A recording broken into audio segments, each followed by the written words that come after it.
All right, cool.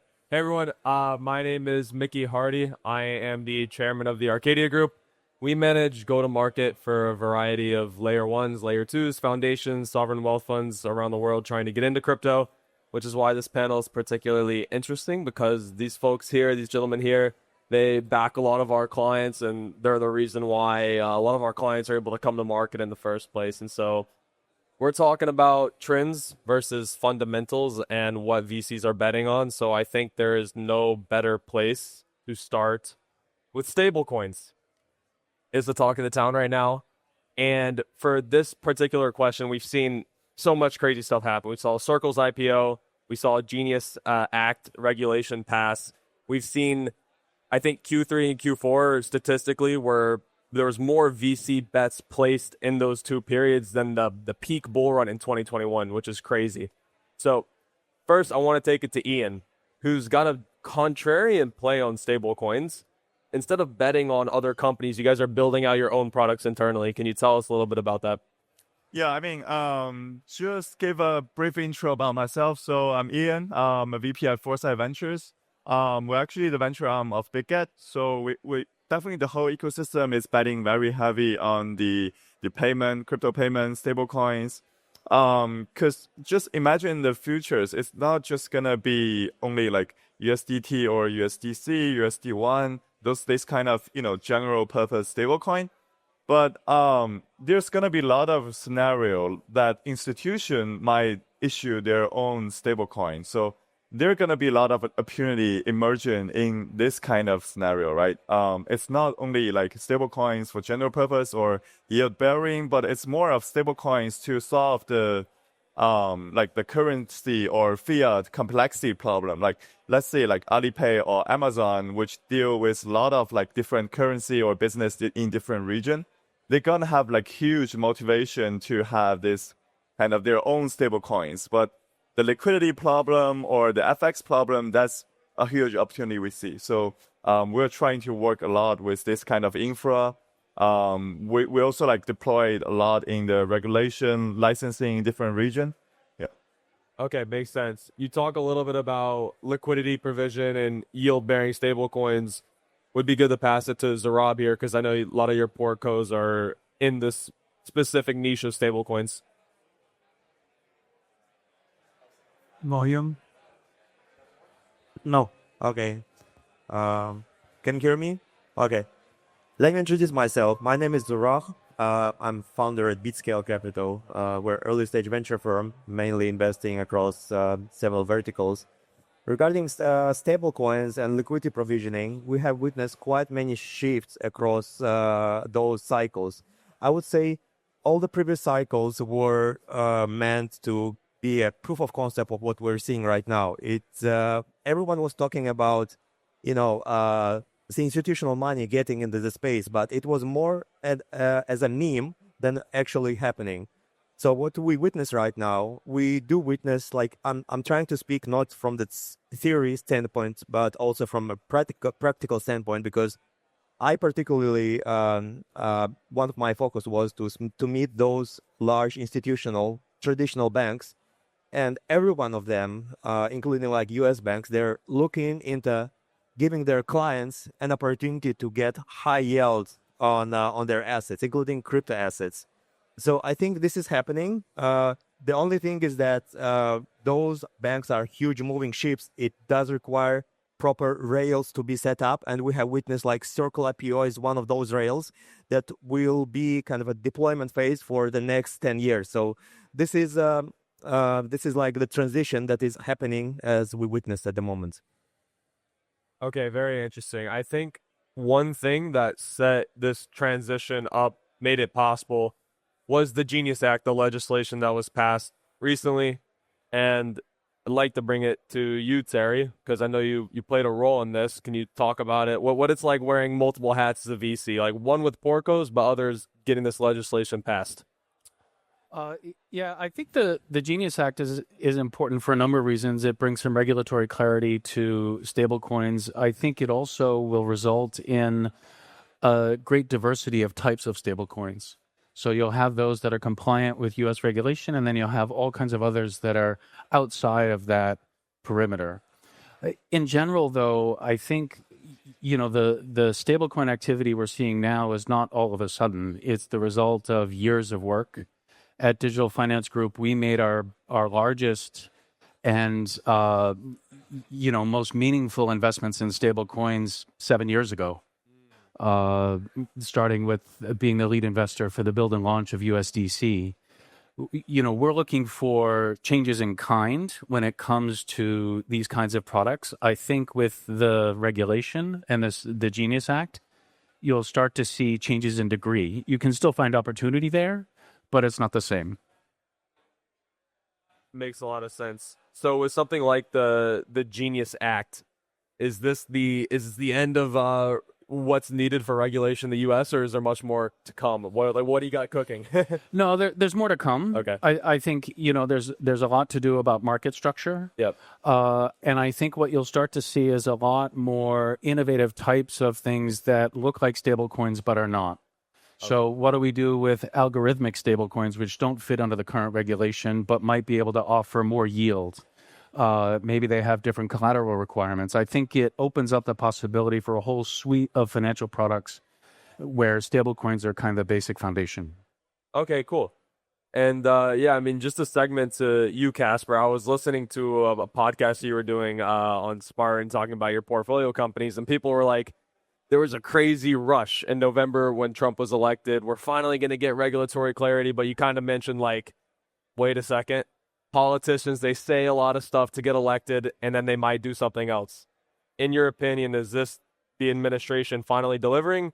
What do you want to see? What are your thoughts on the whole landscape right now? Yeah, I think my point there was also that not necessarily that the politicians are saying things that they don't want to deliver on, but once you need to start delivering legislation, it's not as straightforward as just passing an executive order. You actually need both houses of Congress to push it through, and although there's only two parties, there's factions within the parties and different interests. So I think it's very encouraging to see that they're now pushing through the Genius Act.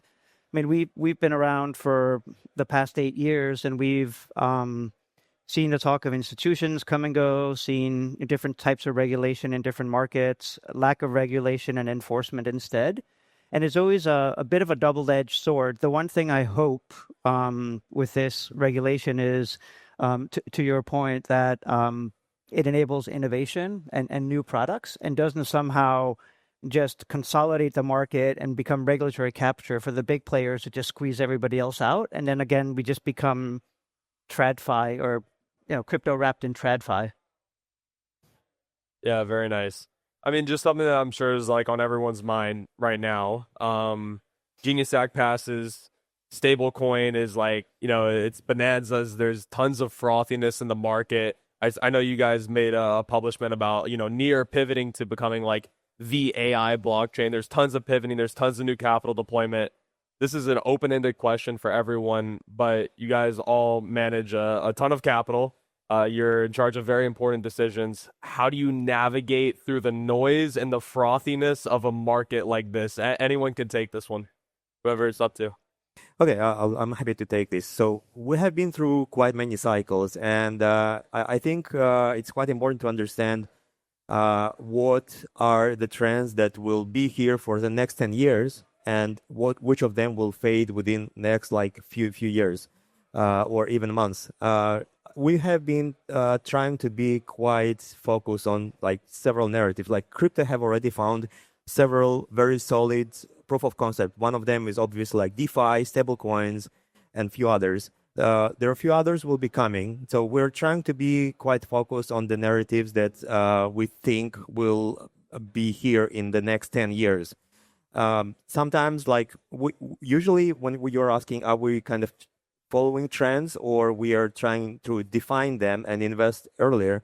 That's actually a good question. I think it's probably a combination of both. You cannot, on one hand, you cannot invest against the market. On the other hand, you should try to understand what will be important to everyone in 1, 2, 3, 5 years. So, I mean, this is probably the most important thing. You see the trends, you realize them, but you don't blindly follow them. I think that's probably the most important thing. Yeah, I'll just add up just a bit. So since we are very focus on the payment, the stablecoin. So I think we all kind of going through a pivot from a kind of very crypto native investment thesis to a kind of more like a fintech traditional investment thesis. So we're trying to start more or think more about like what user really need, or like where's the real demand coming from. And one thing like very important, what crypto can solve in this space. Very nice. Yeah, I would just say that it's a very, as you said, there's a lot of factors right now in terms of the new U.S. regulation coming in terms of how does AI influence everything. It's a very transitional and exciting time. It's also a very difficult time to invest and form, long-term thesis on how it's all going to play out. But that's exactly what our LPs and investors kind of pay us to do. So we like that, right? There's been periods in the sector which are just kind of, boring to stable in a bad way, in terms of like nothing's happening on one side or the other, not enough innovation, nothing happening on the regulatory side. Now a lot of things are happening at once, which is fantastic. Very nice. Terry? I think for us, the guiding light is really how do we continue to help bridge the crypto ecosystem with the traditional financial markets in a way that preserves censorship resistance. That is, to our mind, the single most important innovation that this technology has provided. It's also the one that's the most fragile and the one that's most likely to get diluted when you have regulation, as positive as it is, or when you have corporate capture. Okay, very nice. Really, really good insights. I want to talk a bit about capital differentiation. I mean, we're in crypto. There's so many different firms, funds, people deploying capital, different capital allocators, and I feel like each of the VCs and funds and firms that end up being successful long term have like a competitive edge or some type of way that they can provide value to their portfolio companies. Terry, maybe it's with you on the legislation side. Ian, I know you work with a ton of different AI projects and you're very well connected in this space. So maybe start with you, and we can work around the clock with whoever wants to touch on it. But when it comes to other venture firms, like how do you guys look at providing value to your portfolio companies? How important is it? Are you guys more of a passive investor or an activist investor? Yeah, so for those kind of AI portfolios, I mean, I actually coming from a machine learning background, so I actually would work with the tech team, the product team a lot, just brainstorming like what's the milestone, what's the next step.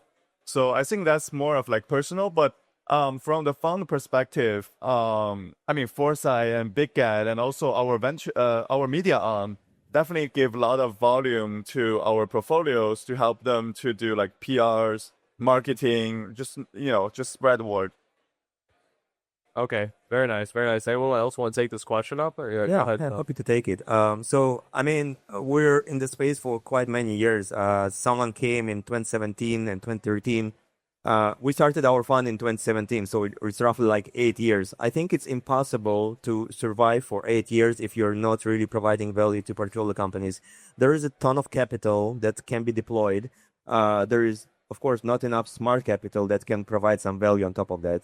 This is probably very important to, if you're launching a fund, you need to find a niche where you have kind of strong experience you can provide support with. I mean, as for us, we found out like some of the things where we can be most helpful for our portfolio companies. For example, if they need a TVL support, we're in touch with quite many liquidity providers, and it's quite important for them to increase TVL. And pretty often, I hear the question: are VCs actually needed? There is probably one case that I would probably mention. I'm very proud of myself. So there is one.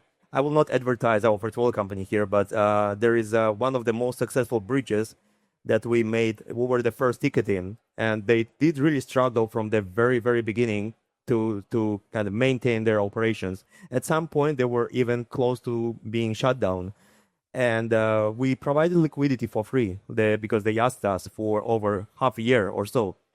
And right now, they are one of the most successful and fastest and safest bridges up to date. And I mean, we're very happy that we're able to contribute so that their product went to the market and they gain recognition. So I would say I would answer this like when you hear a question why VCs are actually needed. Pretty often VCs are helping portfolio companies to survive. Very nice. Casper, go ahead. Yeah, I'd say from our perspective, I agree with your point that every fund has its own kind of key selling point, and every fund has to find its own identity, and that harks back a lot to the founders and the GPs of the fund in terms of just where their passions and experience lies. For us, it's in three areas. One is that me, Melody, and Kelvin, the three co-founders, all have a background from Goldman Sachs, so a long time in TradFi. So we had to unlearn a lot of things initially when we moved into crypto to kind of, a lot of people struggle to unlearn what they've learned. We've unlearned what we had to, applied the best practices, and now there's increasing conversion between traditional finance and crypto, which serves us well because of our background. The second is the fact that we're based in Asia. We're Singapore and Hong Kong. There's a few strong Asia funds, but not that many. And it's quite valuable for portfolio companies to have us in the cap table because from an adoption perspective, Asian users are much more digital native. They're younger. They're quicker to use the products. So we're there to help with meetups, conferences, lawyers, marketing agencies, whatever they need referrals to, or just navigating Asia. And the third is the way that we set up our structure. So we have an asset management business, which does liquid and venture, which gives us both kind of the short-term and the long-term approach to the market. And then we also have an investment banking business where we do M&A, token launches, capital raises. So we have this advisory arm, which also works with, founders and senior levels. So we put all that together and we try to deliver it as value to any portfolio companies and founders we're working with. Very nice. Terry, you want to take this one? Sure. I think for us, what sets us apart is our timeline. So we have no LPs. It's all balance sheet investment. And we're, as a result, interested in really generational change. And that means that we can be partners for all cycles, and we can be patient. I love that. Well, we're wrapping up on time right now. And I know we've been doing a cool little thing where we get each panel guest take on the topics. I have one final question, and I think it'd be very applicable to everyone here to hear this. One contrarian bet that you guys are making this cycle, that your peers, your fellow industry participants maybe aren't making. I think it'd be super insightful to give this crowd some insight into where your guys' head is at. Yeah, feel free. I know it's a loaded question. Yeah. What, Casper? You want to go? Sorry. I mean, our contrarian bet, which wasn't contrarian when we did it, but seems to be contrarian now, is Web3 gaming. So one of our venture funds is focused purely on gaming. So we're one of the largest investors in the Web3 gaming space. We have over 100 portfolio companies in the space. We're working very closely with the founders. It's been a sector that's out of favor for a long time. But it really only takes one or two big hits in the gaming sector for people to wake up to the opportunity. We still believe could be a huge on-ramp for users into the Web3 space in a kind of easier digital native way. And it's to an extent also a generational thing where, all the younger users are very comfortable on-ramping that way. So we're still waiting a bit, and it's become contrarian, but we still stand behind that.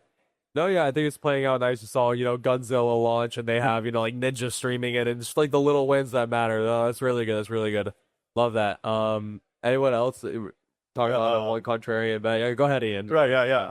I'm gonna for this topic, I'm gonna kind of drop out a spicy, more spicy topic. That's what we're here for. No, it's kind of personally and nothing fun. So I think for this current time, I think the period of just issuing token and earn money, this kind of mode is dead. So the future is sorry. Oh, am I too spicy to be mute? No. Anyway, so yeah, I think the era of issuing token is kind of dead. And the future gonna be regulation, licensing, more institutional players. So we have to kind of, embarrass this kind of change. And yeah, I mean, feel free to have some discussion. I hope you're wrong. Yeah. I pull back slow, but no, a good thing. Terry, what's your number one contrarian bet going into this next leg up? Hopefully. Underdogs. Underdogs. So, if you look at CoinMarketCap, there's well-established chains and communities that have declined in token price and haven't seen growth. We think there's potential there. Fundamentally, I think there's a lot more room for innovation when it comes to layer ones and how they think about security, data availability, and throughput. And we're suckers for a good comeback story. Okay, love to hear that. How about you, Zarab? Basically, as for us, we were mainly being focused on building quite balanced portfolio. Like in previous cycles, we were very active on the gaming side before it was trend. Like we invested in several gaming guilds that you probably know. Before everyone was talking about Play to Earn, we've been investing into DeFi early. I mean, it's really as for us is more about founder oriented. We're pretty agnostic across verticals. We've been recently active in DeFi, gaming, infrastructure, pick and shovels as well.